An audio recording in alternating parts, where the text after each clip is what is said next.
encontro, a ministra Carmen Lúcia ouviu as demandas dos representantes de cada estado. A PEC 63 foi bastante discutida entre os juízes. Para uns, a vaquejada é uma atividade cultural, uma espécie de esporte mesmo. Para outros, uma prática que maltrata os animais. A tecnologia a favor da medicina é a cirurgia robótica que chega a Brasília. Rádio Justiça completa 14 anos amanhã, dia 5. E a gente veio ao estúdio para ver como tudo funciona.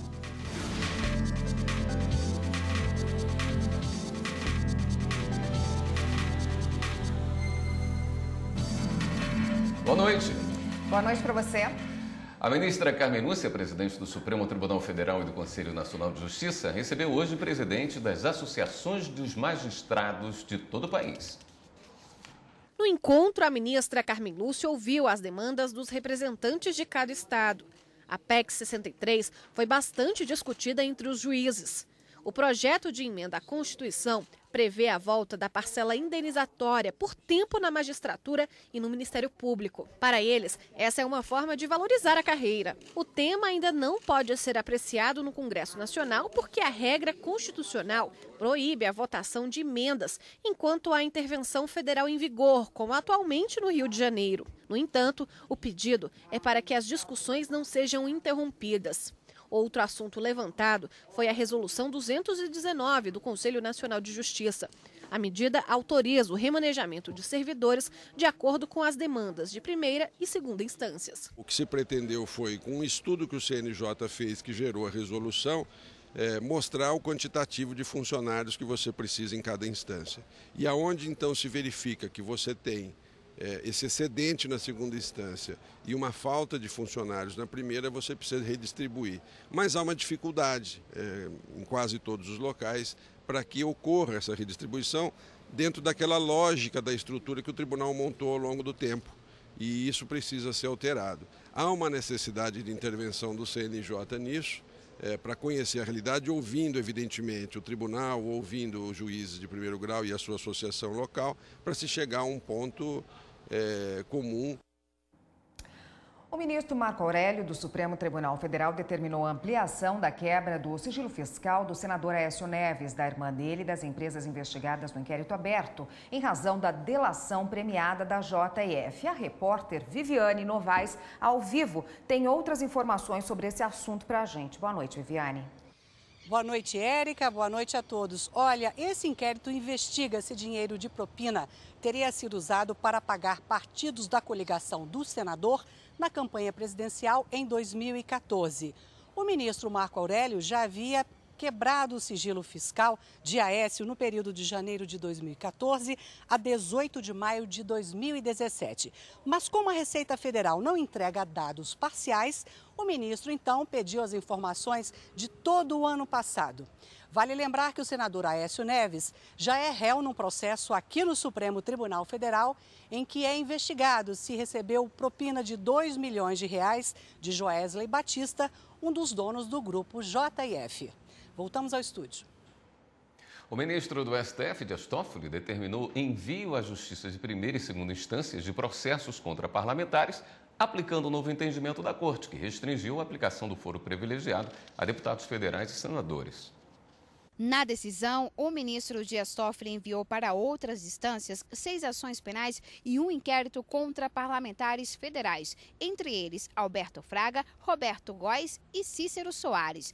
A determinação seguiu decisão tomada nesta quinta-feira pelo plenário do Supremo Tribunal Federal. A Corte decidiu reduzir o alcance do chamado foro privilegiado para deputados federais e senadores. Apenas permanecem no STF crimes cometidos durante o mandato e em razão do cargo de parlamentar. Em Salvador, uma copeira vai receber indenização por desenvolver alergia durante as atividades no trabalho. Uma copeira de um restaurante italiano em Salvador receberá indenização de R$2 mil por adquirir alergia no trabalho. A decisão é da segunda turma do TRT da Bahia. Ela veio com problemas mesmo na mão. Ela estava com a crise de coceira, urticária. As mãos dela estavam com feridas causadas pelo contato com as substâncias com quais ela adquiriu alergia. Na ação, a trabalhadora alega que a alergia foi adquirida por manusear grandes quantidades de alimentos, como cebola, tomate, alho e também por utilizar produtos químicos para lavar louças e utensílios. Já o restaurante nega a relação entre a atividade exercida por ela e a doença, mas a turma entendeu que o laudo pericial comprova o fato. Fica claro que houve um prejuízo, apesar de que, considerando a predisposição biológica da autora, não é uma causa exclusiva em relação à empresa, mas uma concausa. Por que isso? O contato constante sem que a empresa tenha tomado as cautelas de proteção. A alergia dessa trabalhadora é considerada uma doença ocupacional. O juiz do trabalho, Luciano Martinez, explica como esse tipo de situação pode ser caracterizada. Ela pode ser de duas espécies. Ou é uma doença profissional, uma doença própria de um determinado segmento de trabalho, de uma determinada profissão, ou uma doença do trabalho, que foi produzida pelo meio ambiente do trabalho.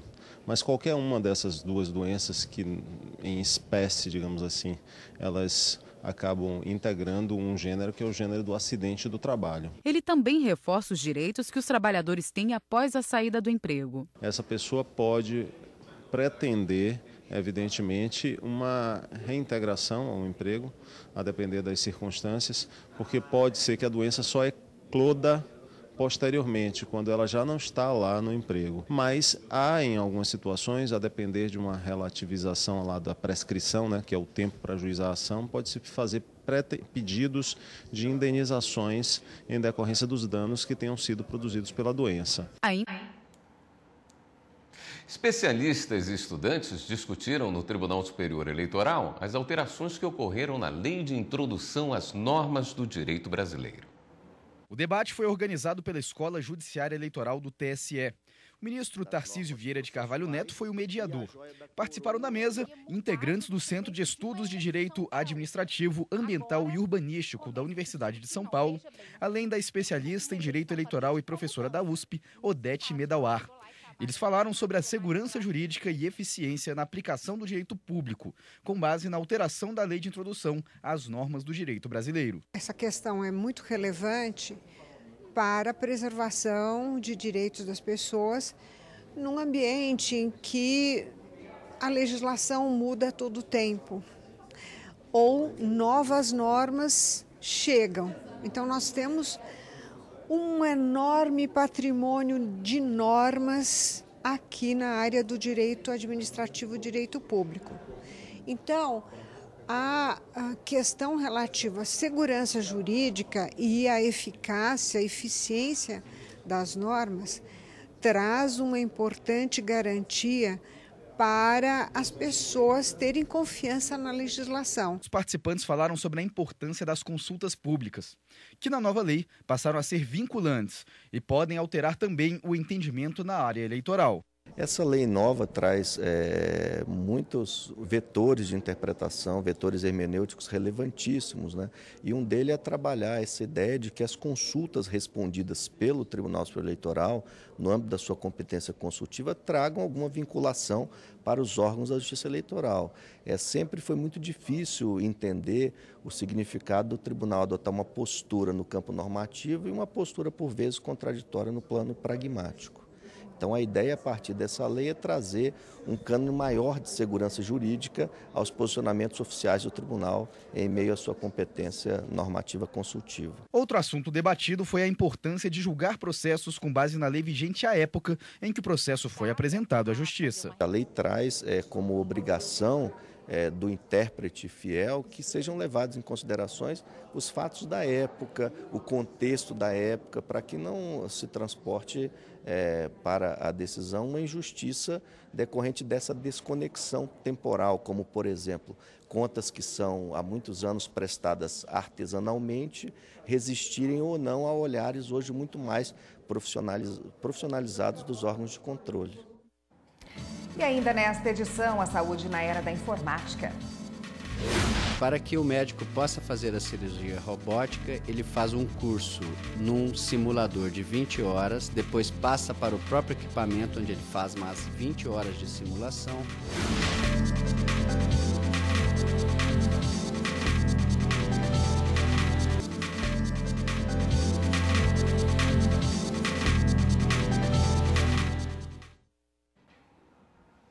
mais rápida e precisa, a cirurgia robótica vem substituindo cada vez mais o método tradicional com cortes. O Brasil já possui 30 robôs distribuídos em 7 estados e no Distrito Federal, mas a maioria dos equipamentos só está acessível nos hospitais particulares. Foi a precisão desses braços mecânicos que livrou Genilson do câncer de próstata. O aposentado, de 62 anos, conta que ficou sabendo da doença grave no começo deste ano. Como a intervenção tradicional é muito dolorosa, o médico sugeriu a cirurgia robótica.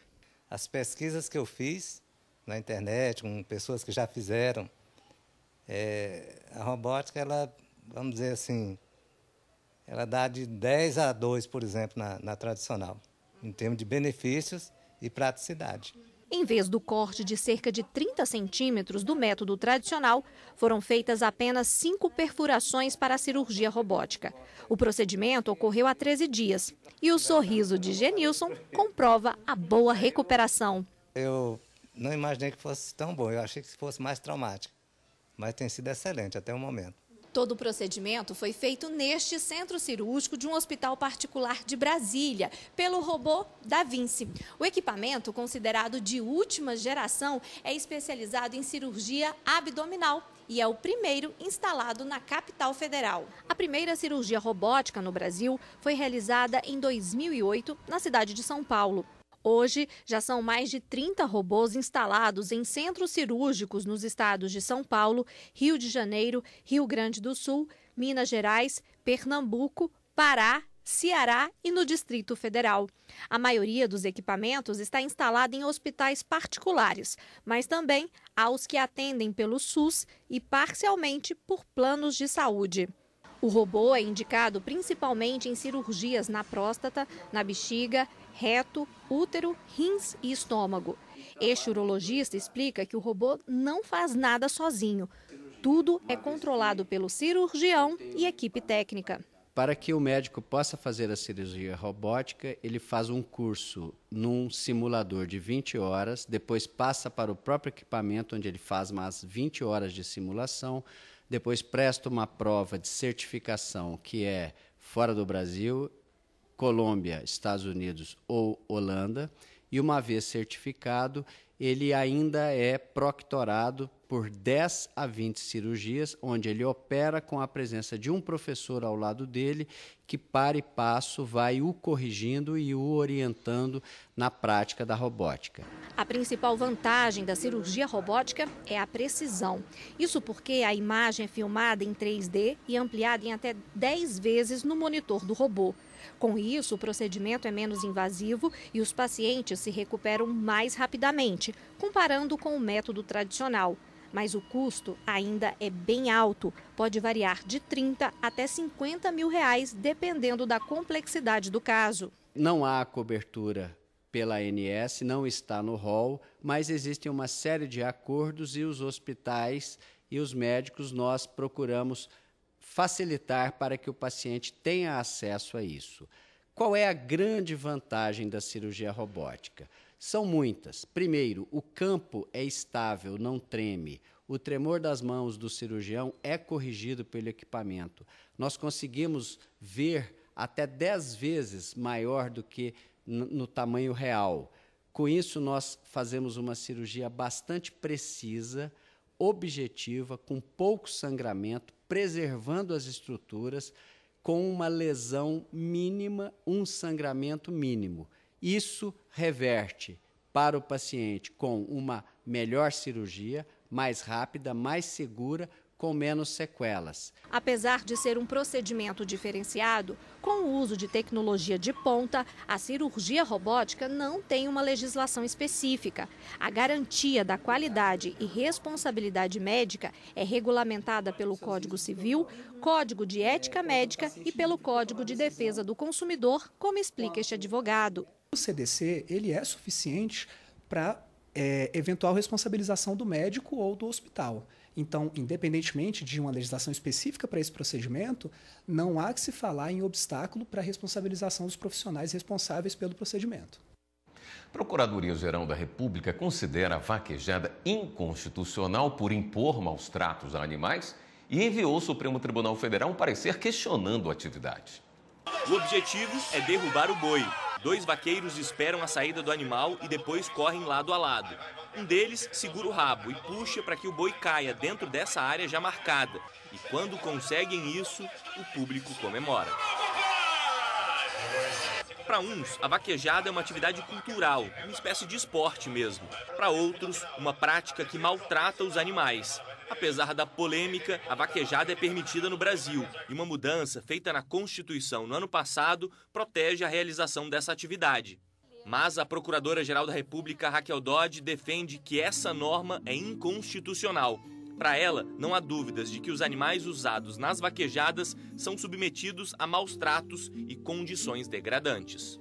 Contrária a essa prática, Raquel Dodge enviou ao Supremo Tribunal Federal um parecer questionando a atividade. A manifestação está nas mãos do ministro Dias Toffoli, que é o relator da ação que pode tornar ilegal as vaquejadas.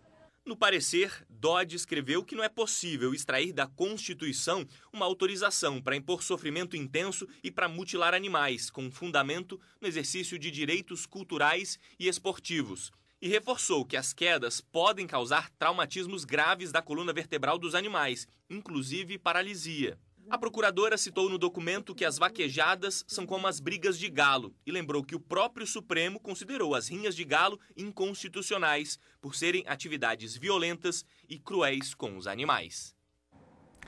Casamento coletivo oficializa a união de 31 casais em São Miguel dos Milagres, em Alagoas. O cenário exuberante seria perfeito para um lindo casamento, mas na verdade foram 31.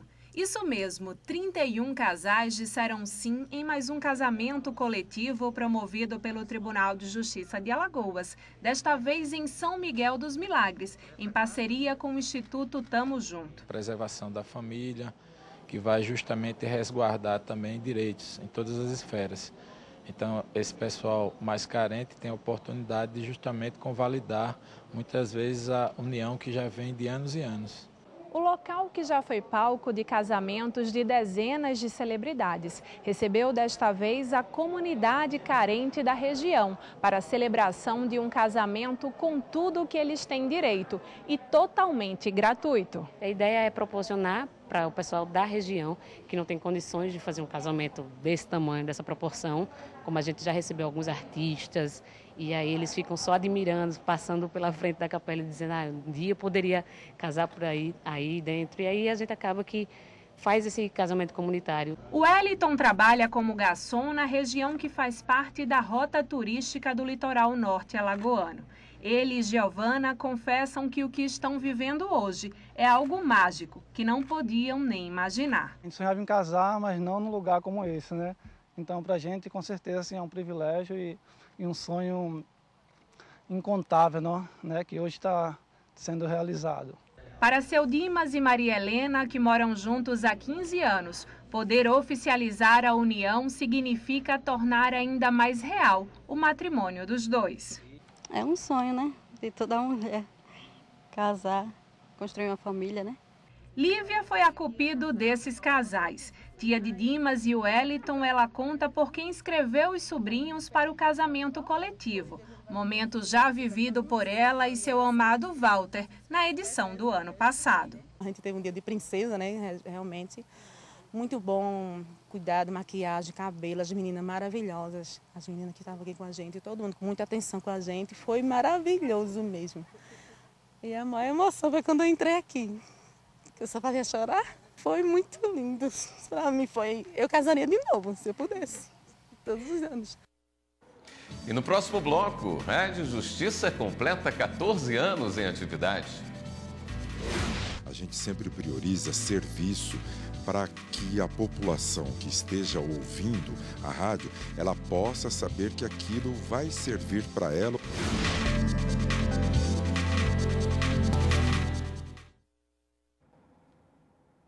A Rádio Justiça completa 14 anos neste sábado. A Rádio Justiça é uma emissora pública de caráter institucional do Poder Judiciário, administrada pelo Supremo Tribunal Federal.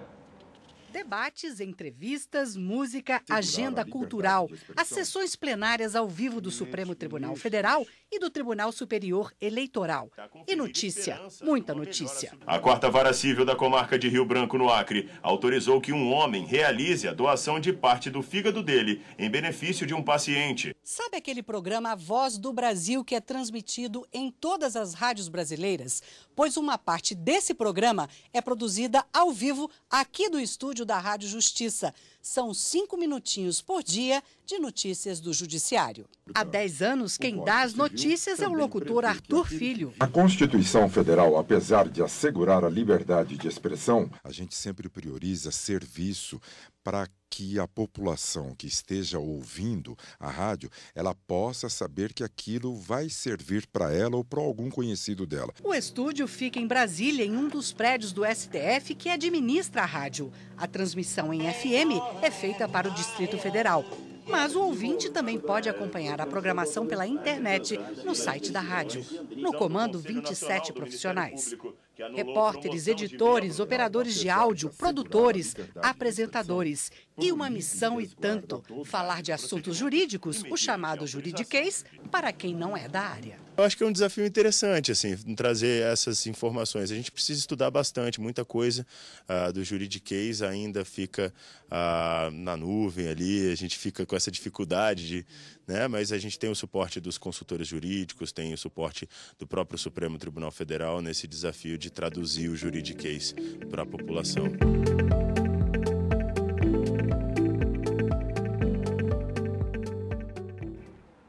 Hora de dar um giro na rede e conferir as últimas notícias.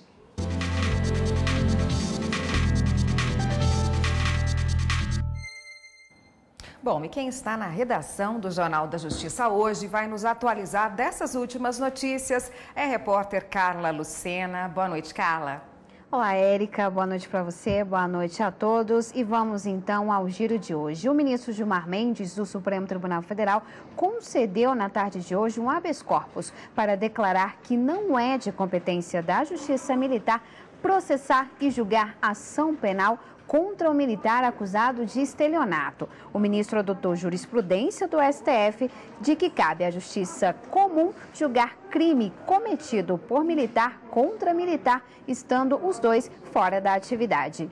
E também uma decisão de hoje do ministro Alexandre de Moraes, do STF, garantiu o direito de aposentadoria especial a agentes penitenciários de Minas Gerais. O ministro explicou que, como não há norma que regulamente a concessão da aposentadoria especial aos agentes penitenciários, ele autorizou a concessão do benefício à categoria, aplicando o que dispõe o regime de aposentadoria do servidor público policial. E uma última notícia, o juiz Valisney de Oliveira, da 10ª Vara Federal do Distrito Federal, expediu agora à tarde o alvará de soltura para o ex-ministro Henrique Eduardo Alves. Ele vai agora para a prisão domiciliar em Natal, no Rio Grande do Norte. O Tribunal Regional Federal da Primeira Região concedeu ontem habeas corpus soltando o ex-ministro. Segundo a decisão do TRF1, a prisão preventiva ultrapassava 300 dias sem julgamento dos processos.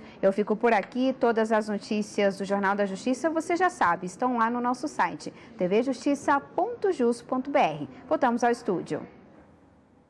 Obrigada, Carla. O Jornal da Justiça está terminando, mas nós temos um convite para você que está sempre conosco aqui no Jornal da Justiça. Agora você pode rever as reportagens e todos os programas da emissora no novo canal da TV Justiça no YouTube. É muito simples, basta acessar youtube.com/TV Justiça Oficial. Se inscreva no canal e aproveite o melhor da nossa programação. Uma boa noite para você e um ótimo fim de semana. Boa noite, até segunda.